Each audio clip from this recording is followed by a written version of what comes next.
Good morning, children. In the last video, we were discussing about Rutherford's model of atom. So let's come to the conclusion. What are the observations and what are the inferences? Now, observation number one, most of the alpha particles pass through the foil without getting deflected. I showed you they were going without getting deflected straight. It went straight. What is the inference? Most of the space inside the atom is empty. Some particles were deflected by small angles. What is the inference? Positive charge of the atom occupies very little space. The other spaces are left empty. 1 out of 12,000 particles rebound back. So there were too many particles, alpha particles sent on the gold foil. So out of 12,000, one rebound back, which means all the positive charge and mass of the gold atom were concentrated in a very small volume within the atom. Understood? So these are the observations, these are the inferences that we can come to. Now, what is the final conclusion for Rutherford's model of atom? An atom has a positively charged nucleus at its center. Why? Because one particle is rebounding back, and most of the mass of the atom is in the nucleus. Electrons revolve around the nucleus in different orbits. Next one, the size of the nucleus is very small compared to the size of the atom. Why? Because despite sending 12,000 particles, only one hit and rebounded back. So so the size of the nucleus is very small. So that is where this one particle has hit and then it went back compared to the size of the atom. Now, what are the drawbacks of Rutherford's model? According to Rutherford's model, electrons revolve around the positively charged nucleus, which is not expected to be stable. So it was said that nucleus is positively charged and then the electrons revolve around the positively charged. So which you can come to the conclusion that it is not stable. But a charged particle in an accelerated motion along a circular path would continuously undergo loss of energy and finally would fall into nucleus. So this is a charged particle. So in an accelerated motion, when it is moving around in a circular path, would undergo loss of energy. So it will, if it is going to revolve around the nucleus, it will lose energy and finally it will fall into the nucleus and there won't be any atom existence of any atom. This makes an atom unstable while the atoms are quite stable. We know that atoms are quite stable. According to his observation and inference, we know that atoms are unstable, but uh, atoms are quite stable. Rutherford's model could not solve the problem of atomic mass of atom as it proposed only the existence of protons in the nucleus. So we have atomic mass, atomic number, number of protons, number of electrons, all these numbers are there. But according to Rutherford's model, he could not solve the problem of atomic mass of the atom as it proposed only the existence of protons. He didn't have any mention of atomic mass, but he only said about the existence of protons in the nucleus. Next one is Bohr's model of atom. So last 3-4 slides we were discussing about Rutherford's model of atom and the disadvantages also we have discussed. Now the third model of atom is Bohr's model of atom. An atom has a positively charged nucleus at its center and most of the mass of the atom is in the nucleus. So you will find the mass of the atom in the nucleus. Why? Because it has got a positively charged nucleus at the center and the whole mass sits here. The electrons revolve around the nucleus in special orbits called discrete orbits. These are called discrete orbits. 1, 2, 3, 4. The first one is called the K shell. Second one is called the L shell. Third shell, M shell, and N shell, and so on.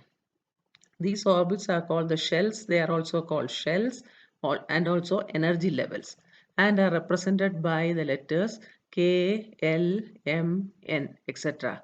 or numbered as 1, 2, 3, 4, etc. While revolving in the discrete orbits, the electrons do not radiate energy. That is, again, he says that it was discussed before, it radiates energy, but here the discrete electrons do not radiate any energy. Now, let's have a look at all the three models. Thomson, he said that electrons remain embedded in a positive sphere. We have discussed about the plum pudding model, where you have the positive charge and then you have the raisins or plums, which are the negative charge, and even the watermelon model also. Now, Rutherford's model said that electrons revolve around a very tiny nucleus.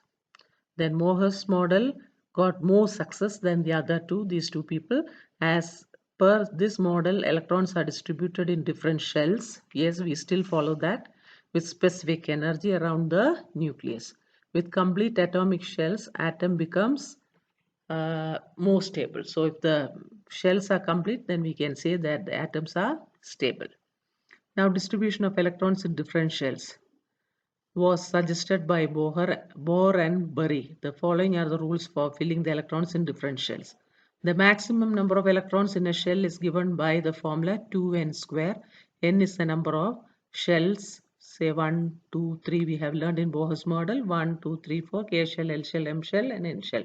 So 2n square, if you put 1 here, 1 square, that is 2 into 1 into 1, 2 electrons. First shell, K shell will have 2 electrons, L shell will have here 2 into 2 square, that is 8. That is 8 electrons are there. M shell 2 into 3 square, that is 18 electrons. Fourth shell 2 into 4 square, that is 32 electrons, and so on. The maximum number of electrons that can be filled in the outermost shell is 8 electrons. The electrons cannot be filled in the shell unless the inner shells are filled. So once the first shell is filled, first shell capacity is 2 electrons, second shell capacity is 8 electrons. Only after filling 8 electrons can we go to the third shell for the electrons to be accommodated.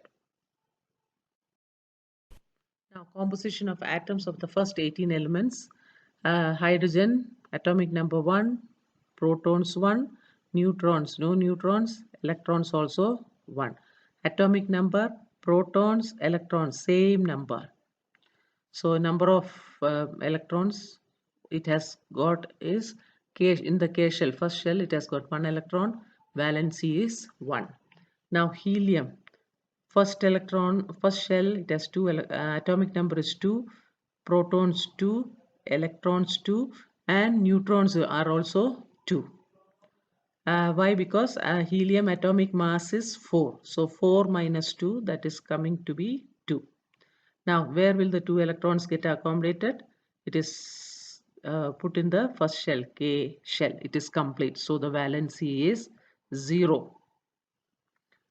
Now one more, lithium, atomic number 3, protons 3, electrons 3. Now neutrons will be, atomic mass is 7, 7 minus 3, 4. So K shell it has got 2 electrons, L shell it has got 1 electron, 3 electrons. How will you distribute? 2 and 1, 3. Now valency is the number of shells in the last shell. Here the last shell is 1. Here, because it is complete, the valency is 0. Here is incomplete, so this is the valence. Now let us go to another one, magnesium. Say magnesium, atomic number 12, protons 12, electrons 12. So neutrons is also 12 because the atomic weight is 24. 24 minus atomic number 12, you are getting number of neutrons. Now how will you distribute? First shell 2, second shell 8. The second shell is filled. That is 2 plus 8, 10 plus 2, 12. So the valency is number of electrons in the valence shell 2. Now see phosphorus. Atomic number is 15. Number of protons is 15. Number of electrons is 15. The atomic weight is 31. So 31 minus 15. it gives you 16. So how it is arranged? 2, 8, 5, and number of valence electrons is either 5 or 3. Why? Either it can remove 5 electrons or take 3 electrons to fill this shell. If you remove 5 electrons, these two shells are full, stable. If you add 3 electrons, that is 8 here, so 3 and 5. Same way chlorine, one more last. Atomic number 17, number of protons 17, electrons 17, same 3 numbers. Neutrons is atomic weight. If you refer the periodic table, you will find the atomic weight also there. So 31 minus 17, 18. Now how will you arrange this electrons? First shell 2, second shell 8, third shell 7. So the valency here is 1. If it is more than 4, you subtract 8 minus 1, 8 minus 7, 1. Is this clear? Okay.